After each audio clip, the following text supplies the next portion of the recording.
The declaration of exclusion. The galactic arena wasn't a place, it was the place. Floating in neutral orbit between the Quintar hegemony and the Silver Fang Compact, the arena wasn't just the jewel of interstellar sports. It was the crucible of honor, strength, and the galactic balance of power. Every 50 cycles, the grand tournament was held. Empires sent their champions. Dynasties staked their reputations. The winners gained more than fame.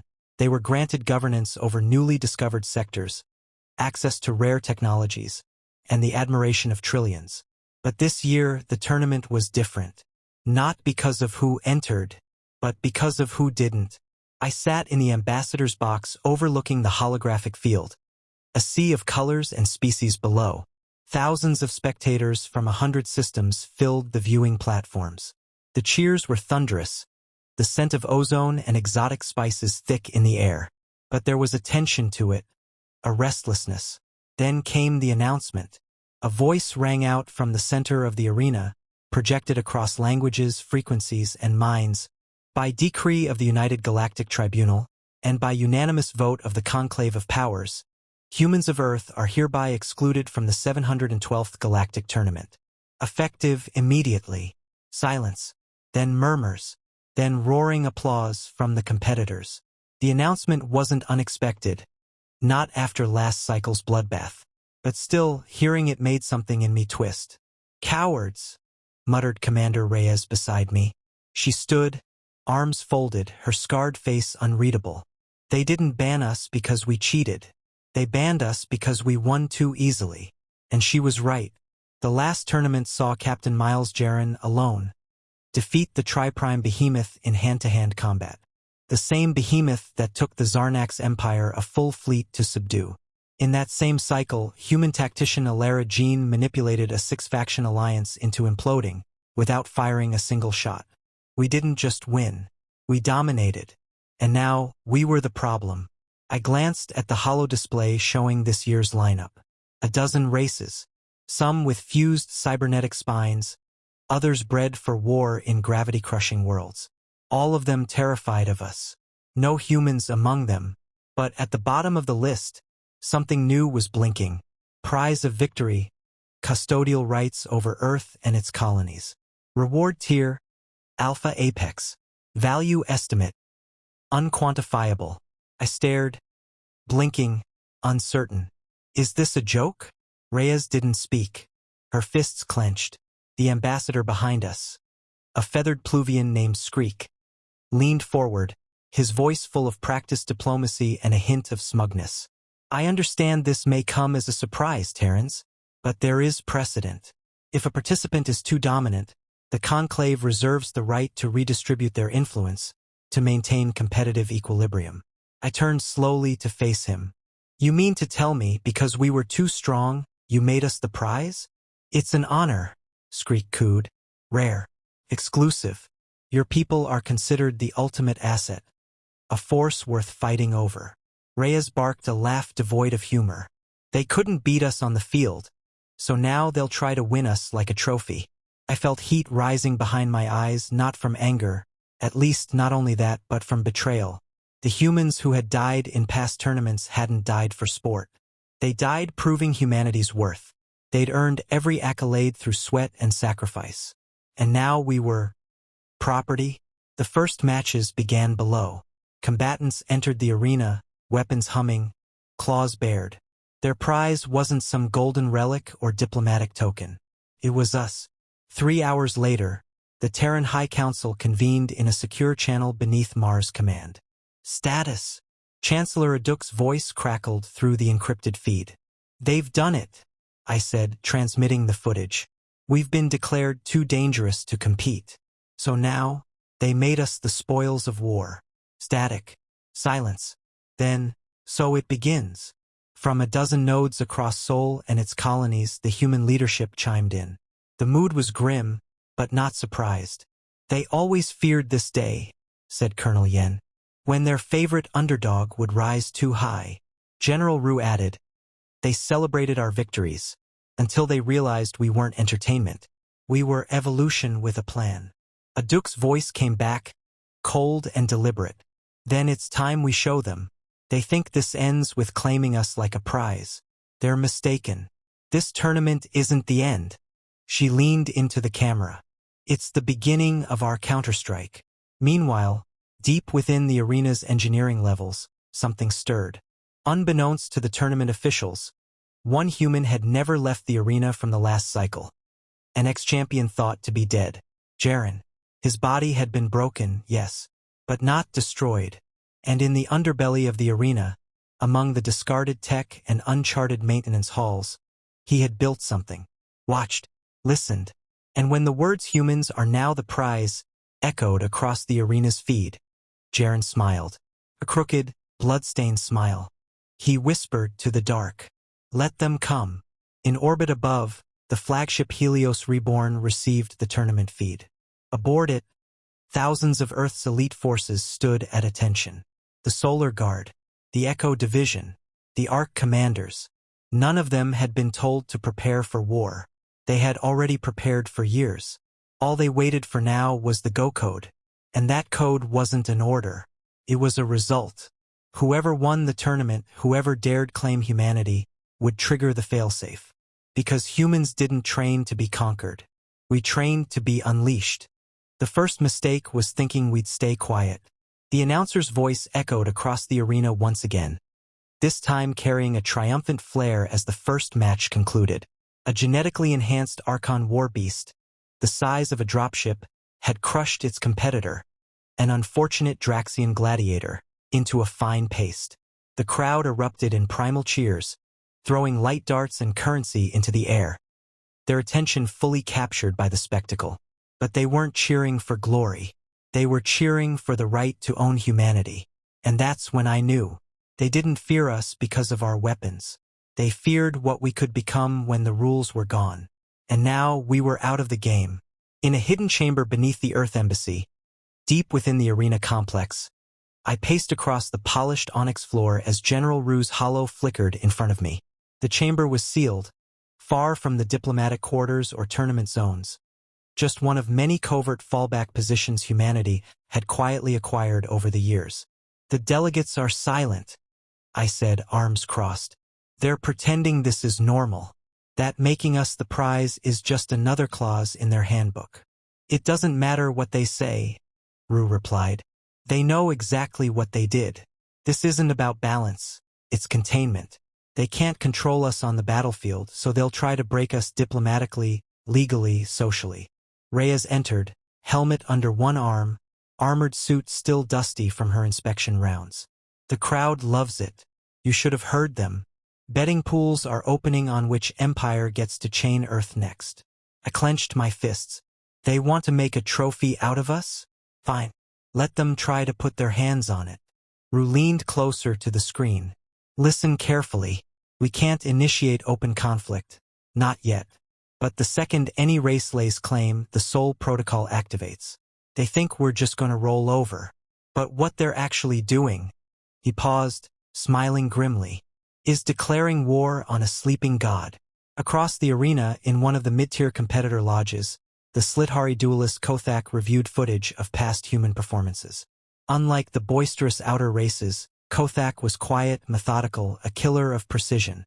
His race, the Slithari Combine, had come close to winning the last two tournaments, falling short only due to a single factor: humanity. He watched the feed of Alara Jean executing a planetary simulation where she dismantled 5 military factions using economic sabotage and a single false signal. Her smile was unreadable. Her enemies never even saw her face. Another file: Captain Jaren engaging in melee against a quadrupedal Titan-class Requari war champion, shattering its armor with unarmed strikes. Then the feed cut to today's announcement. Humans are too dangerous to participate. As such, they are now the prize. Kothak's forked tongue flickered thoughtfully.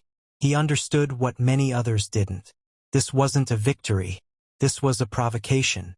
And provocation was the one thing humans never ignored. Back on Earth, beneath the Antarctica Defense Vault, the dormant defense AI Aegis 1 stirred from its long slumber. The Soul Protocol's initial flags were blinking. Preliminary simulations activated. Thousands of theoretical battle conditions spread across the solar system flickered into life, predicting every possible outcome of an attempted annexation. Each scenario ended the same way.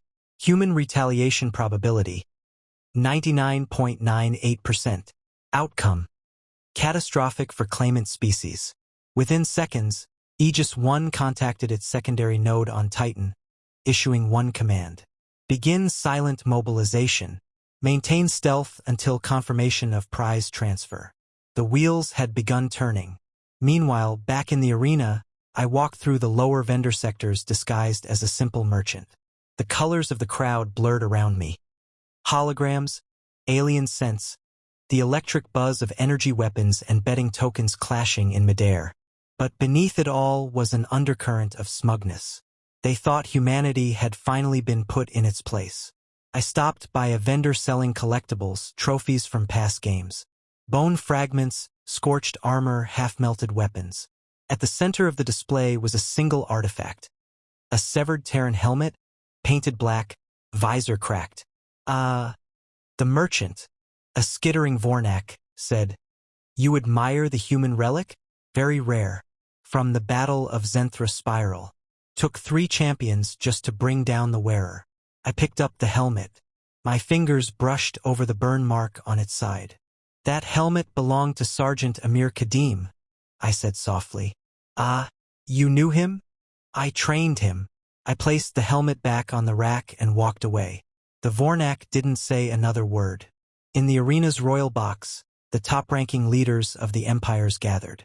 The Threxan Overmind, the Drenari Emissary, the Valk's High Speaker, and others, all eager, predatory, drunk on the illusion of control. The Valk's High Speaker, a being of living crystal and light, turned to the group. "Shall we decide among ourselves who gets Earth?" "Let the tournament proceed," hissed the Drenari Emissary. "The winner shall claim the humans. But remember, the terms must be binding. We cannot allow them to slip away again." "And if the humans resist?" asked the Threxan Overmind. "They are no longer competitors," the Valk said. "If they resist, they become outlaws. We will be justified in full containment. Or eradication." Across the room, hidden in shadow, a tiny floating drone hovered. No larger than a fly, it transmitted everything straight to the covert human listening station embedded in the arena's maintenance lattice. Reyes heard every word. She tapped her comms. "You getting this?" My voice came through, loud and clear. "You ready to flip the board?" "Not yet, but soon." 2 days later, the second round of the tournament began. Species clashed. Blood was spilled. Powers flexed. And every competitor had one thing in mind: take Earth. Not for conquest, for power, for leverage, for control over the species that had outgrown its cage. But they made a miscalculation. They assumed humans would wait. Inside a forgotten maintenance shaft beneath the arena's central power node, Jaren stood in the dark, wearing armor cobbled from the remains of broken champions. His breathing was slow, controlled. He looked up at the tangled mass of conduit and AI relays, the entire arena's shield grid. One spike of overcharge, and the whole thing would flicker for precisely 6 seconds. All he needed. He opened a private channel. Phase 1 complete. Begin infiltration. Across the arena, small anomalies began to occur. A drone vanished without a trace. A competitor's weapon jammed inexplicably mid-match. A betting system glitched and redistributed winnings incorrectly, directly to a Terran Shadow account. Tiny fractures in the illusion. At the same moment, in the arena's Hall of Champions, where past victors were honored, someone had painted new graffiti over the central archway. Not in paint, in plasma scorch. For words, "We are not your prize. The empire that won us just declared their own extinction."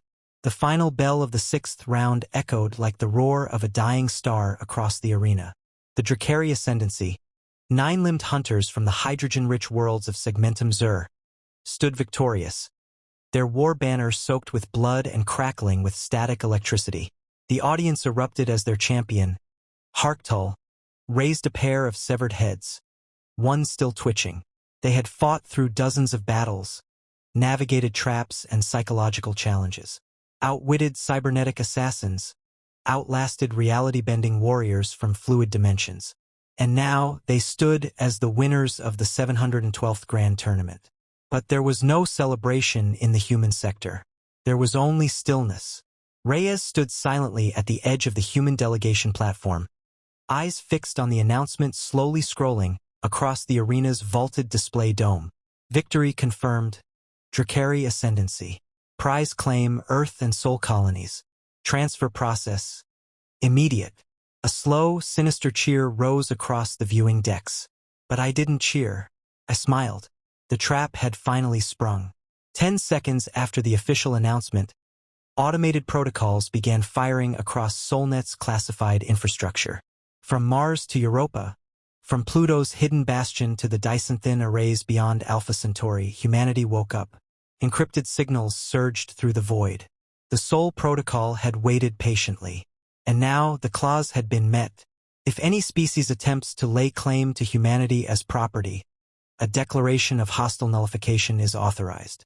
Reyes turned to the nearest arena steward, a soft-shelled Quirion wearing an overly ornate cloak. By galactic law, we'd like to formally contest the ruling. The Quirion blinked. But that's not possible. You're not competitors. She leaned in, voice low and sharp. Exactly. So when someone claims we're not bound by tournament rules. We're bound by something older. Which is? Reyes smiled coldly. War. In the ceremonial chambers beneath the arena's royal ring, the Drakari High Warlord approached the throne of claim. The ritual was simple. Touch the glyph, speak the name of the claimed species, and the tournament's custodial rights would transfer immediately. Harktul's claws hovered above the glyph. He was already fantasizing about subjugation, about parading Terrans through the smoke domes of Zur, about dissecting Earth's war machines and seeding Drakari DNA into Sol's atmosphere. He never noticed the human drone embedded in the chamber wall. He never knew his touch would trigger not just the claim, but his species' funeral. He brought his hand down. The glyph lit. Claim accepted. The arena's systems momentarily flickered. Then everything changed. Above the arena, the galactic feed pulsed as the news burst across the known systems. Drakari Ascendancy claims humanity. Sol system now under Drakari custodianship. Earth to begin integration in 24 galactic hours. On a backwater mining moon near the Anari Expanse, a group of weathered traders watched the news in stunned silence. One of them, a grizzled ex-mercenary, stood slowly. His eye implant glowed red. They actually did it. Who? Another asked. The Drakari, he whispered. They touched the hornet's nest. Back in the arena, Reyes pressed her earpiece. Status. My voice came through instantly. The Solnet AI just launched the protocol chain. You have 12 minutes before the nullification cascade begins. Good. She stepped forward onto the main ceremonial platform, now lit in golden hues for the victory. Before the announcer could begin his overwrought speech, she activated a wrist device and patched into the arena-wide broadcast channel. Across the entire structure, every screen, every hologram, every comm station shifted to her. Reyes stood tall in full combat uniform, the Earth flag patch bright against her shoulder. To all watching across the stars, she began, voice clear and sharp. I bring you this message on behalf of the Human Union, Terran Defense Coalition, and every Sol-aligned colony. She paused, eyes burning. We are not your prize. We are not your cattle. We are not your spoils. She turned directly toward the Drakari. Harktul of the Ascendancy, you have made your claim. She extended her arms. And in doing so, you have declared war on a species you do not understand. Behind her, the screens changed again.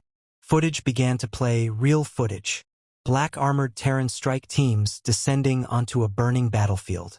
Human exosuits melting through armor that had resisted singularity bombs. Combat drones weaving between particle blasts. Children being evacuated through plasma while Terran medics shielded them with nothing but their bodies. And above it all, a phrase appeared in a dozen languages. You don't win humanity. You survive it if you're lucky. The Drakari fleet in orbit over the arena didn't hesitate. They moved to intercept. and were immediately hit by a ghost signal. The lead ship, the Spine of the Ancients, went dark in seconds. Its navigation AI began to scream in internal loops, melting its own memory cores. 5 escort ships went blind. 3 began turning on one another. And in the silence between bursts of chaos, the Helios Reborn appeared. The flagship of the Terran Strategic Guard. Humanity's ace in the black. No grand entrance. No declaration. Just a message broadcast into every Drakari ship on a single, unencrypted frequency. Leave, now, or be turned into a cautionary tale.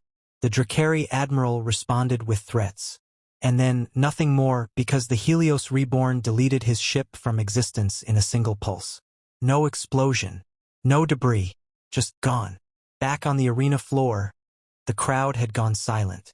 Reyes was still standing on the platform as the arena's AI stuttered, failing to keep pace with reality.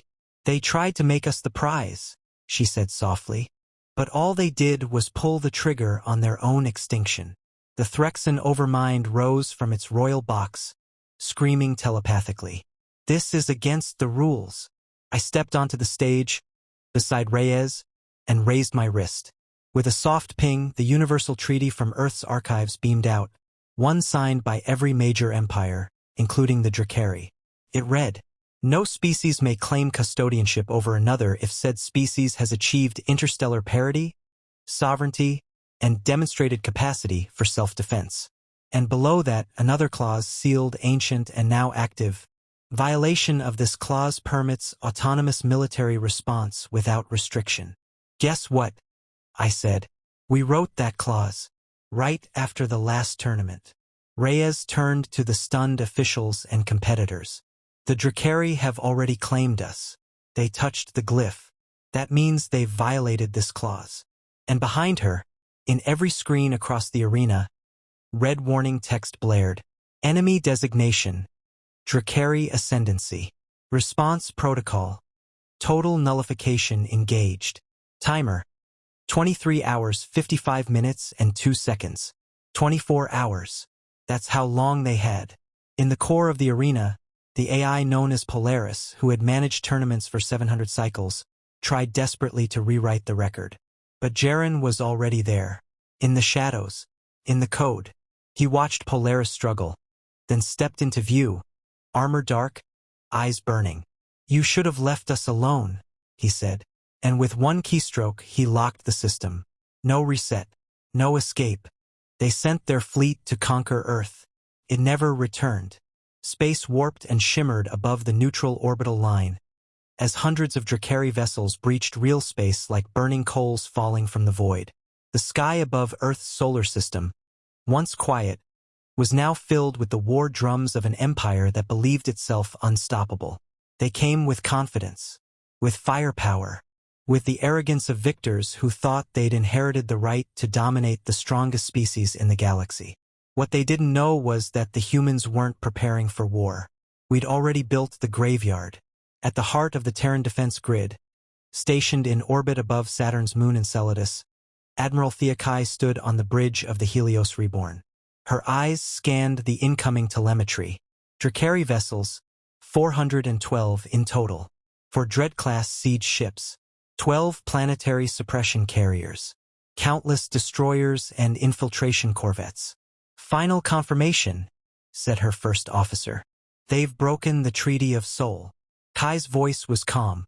"Then let's do what we were built to do." The stars dimmed for a moment as the Helios's primary weapon banks charged. Around it, a swarm of Terran stealth ships decloaked, forming a net in perfect formation. And behind them, the Black Shield fleet, unseen by alien eyes for centuries, never spoken of on open channels. Its name whispered only in vault-locked war games. Now it moved. Back in the arena, Reyes and I watched the datastream live, projected onto the vaulted ceiling of the Earth Embassy bunker. "They've breached Neptune's orbit," Reyes muttered, leaning forward, her jaw tight. "And they're already down 43 ships," I said, noting the flashing red markers. "Before they even saw us." Reyes smiled. "The Void remembers." Across from us, the Valk's high speaker, still flanked by 3 diplomats, looked pale, his crystalline form pulsing erratically. "You're engaging without central sanction. This violates neutral warspace protocol." "No," I interrupted, stepping into his field of view. "The Drakari violated first. We're just cleaning up the mess. But you'll destabilize the entire galactic treaty system." Reyes tilted her head. "Maybe it's time it got destabilized." Out past Uranus, the Drakari fleet encountered their first real obstacle. Silence. No orbital stations. No resistance. Just quiet. Too quiet. Their scanners began to report strange readings. Phantom power signatures. Dozens of human vessels. Then none. Then hundreds. Then only asteroid echoes. Their commanders barked orders. Fleets repositioned. And then, Tango lead to Solnet. Target cluster aligned. Confirm execution. Confirmed. Fire. The Helios Reborn lit the void. Its primary spinal cannon, the Lance of Dawn, fired a stream of collapsed energy particles traveling at near sea. Pierced the lead Drakari dreadnought like a knife through fruit. One moment the ship was there. The next, a cascade of fusion detonations tore it in half. The resulting blast wave sheared off for neighboring ships. In less than 60 seconds, 32 enemy ships were vaporized. And the Drakari realized they had walked into a funeral storm. On Mars, in the Vault of Glass, an ancient AI activated. Aegis 1 had long ago simulated every possible invasion scenario. It knew their tactics, their flaws, their arrogance. The AI sent one signal to Earth's planetary defense ring. Unleash the Dreadwake. In the orbit of Venus, long hidden panels opened across the surface of what had once been thought a derelict mining ring. The ring spun to life. Inside, buried beneath 6 kilometers of alloy and vacuum shielding, the Dreadwake cannon prepared to fire. This weapon had never been tested, because it was built only for gods. The Drakari's second wave approached Mars, hoping to use the planet as a staging ground. But as they passed into Mars' upper orbit, dozens of sleek, silent satellites blinked to life, each armed with graviton destabilizers and monomolecular slicer drones. The result was surgical. One ship imploded in on itself like a crumpled egg. Another had its engines removed in real time by drones moving faster than thought. A squadron of infiltration corvettes tried to breach the Martian atmosphere, and were met with the Spectres. Human exopilots in black void suits, armed with weapons the Drakari had never seen and wouldn't live long enough to analyze. Harktul, warlord of the Drakari Ascendancy, stood aboard his command ship, the Blood Halo, and watched in disbelief as his fleet, his pride, was carved apart. He had never seen anything like it. It wasn't just the firepower. It was the precision, the anticipation. It was as if the humans had been waiting for this exact moment. He slammed his clawed fist against the hull's console. "Deploy the silencers. Send the Void Terror. If Earth refuses to yield, we will burn it from orbit." "No, Warlord," came the voice of his communications chief. "We've just lost contact with the Void Terror. It never reached lunar approach." "What?" They erased it mid-jump. The navigation beacon was hijacked. The Warlord turned toward the viewport, watching as his dreadnoughts attempted a last, desperate push. And then everything went white. The Dreadwake cannon fired. From the orbit of Venus, a pulse of compressed photonic rage tore through space. It didn't just destroy, it unwrote. The Drakari vanguard vanished. The space around them boiled. Time twisted for several milliseconds. And when it settled, where once there had been warships, there was only glowing dust. The Warlord stared. For the first time in his life, he felt something alien in his bones. Fear. 22 minutes after the first engagement, Earth's skies remained untouched. No Drakari vessel had made it within 100,000 kilometers of the surface. Humanity had not just defended itself. It had made a statement. Back in the arena, panic had begun to spread. Species that once laughed at human ferocity now looked on with wide, blinking eyes. Delegates began quietly packing up their pavilions. Ships in orbit disengaged from their moorings. No one spoke of claiming the prize anymore, because everyone now knew The prize had teeth. Reyes stood silently as the arena's central AI recalibrated its tournament feed. The screen, which once displayed prize humanity, was now glitching, fragments of error messages flashing in red and black, until finally, the feed stabilized and displayed a single undeniable truth. Prize status. Claim failed. Cause. Excessive threat to claimants. Recommendation. Remove species from future prize pool. Reyes turned to me. Looks like we're disqualified from being slaves, too. I chuckled. We always were. Hours later, Harktul's shattered flagship drifted toward the edge of the Sol system. Scorched, broken, and silent, the once mighty blood halo sent out a final signal, one of surrender, desperation, and warning. But no one would respond, because the Black Shield fleet had already surrounded it, and they weren't there for negotiation. Back on Earth, in the skies above the Terran capital, fireworks lit the night, not in celebration, in remembrance, for every human who had died in the earlier tournaments, for every warrior who was mocked, underestimated, or crushed under alien boots, for every child who had watched their world burn from orbit while the galaxy clapped and placed bets. We remembered them, and we rose for them. In her final address to the galactic community, Chancellor Aduk stood before a unified Earth.